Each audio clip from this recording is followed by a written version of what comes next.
Okay, so it's about time that I do a follow-up video. Okay, so someone on the channel asked how do you make use of the Carlsson rosin, or how do I rosin, what's my way of applying rosin onto the bowl itself. Okay, so here I have with me a French bowl.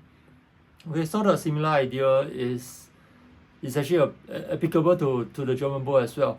Okay, so right now you can see that it's actually loose. Okay, so what happens is I will tighten it to a certain extent, okay, where you don't see much loose hair, okay, to a suitable tension.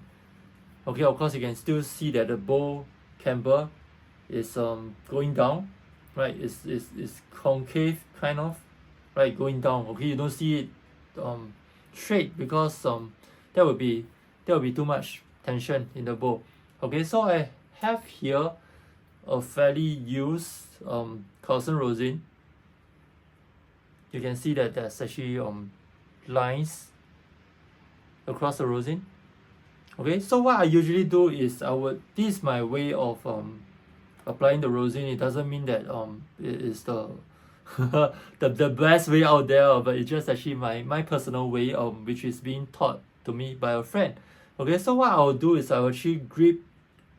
I don't grip it. Of course, some people use the actual bowl hole and try to get rosin onto the bowl, and that's fine as well, as long as you can actually get rosin onto it. But I feel that for double bass it doesn't work so well. Double bass bowls, that it doesn't work so well.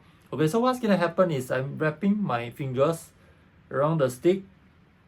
Okay, it doesn't matter how you wrap it. Okay, for me this is more comfortable. Okay, and I have my thumb onto the stick.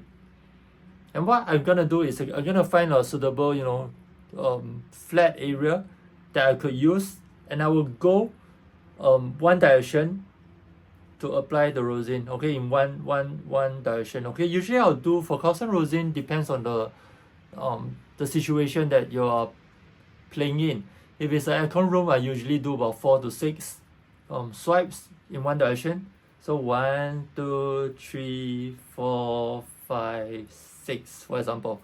Okay, but in a probably maybe a room temperature kind of setting, I'll do about 3 to 4.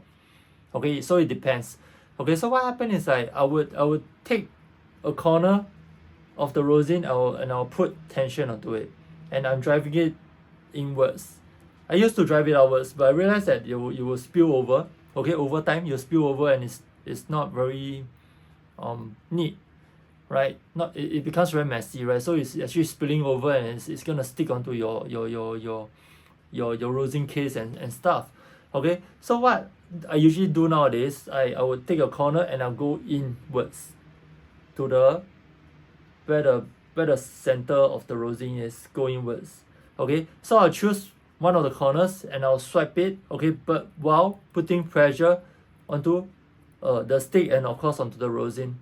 Okay, so you're gonna hear a kind of a friction kind of sound, which goes like that. Okay, but it's supposed to be, if you want to take rosin off, or rather if you want to apply rosin onto the bowl, you have to have that kind of sound, because if not, there's most of the time you might find that if you don't put force, if you're just touching, you get a very kind of sound, very very very silky kind of sound, but there's no rosin being applied. Okay, so it doesn't, or rather it's not sticky enough.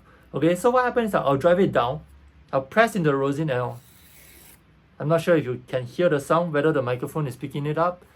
You can hear like that. Okay, so about 4 swipes, right? I'll choose another area, go inwards, 2, 3. Okay, so I think basically it feels sticky enough already, so I'm planning to stop. But what happened is that I don't move the rosin.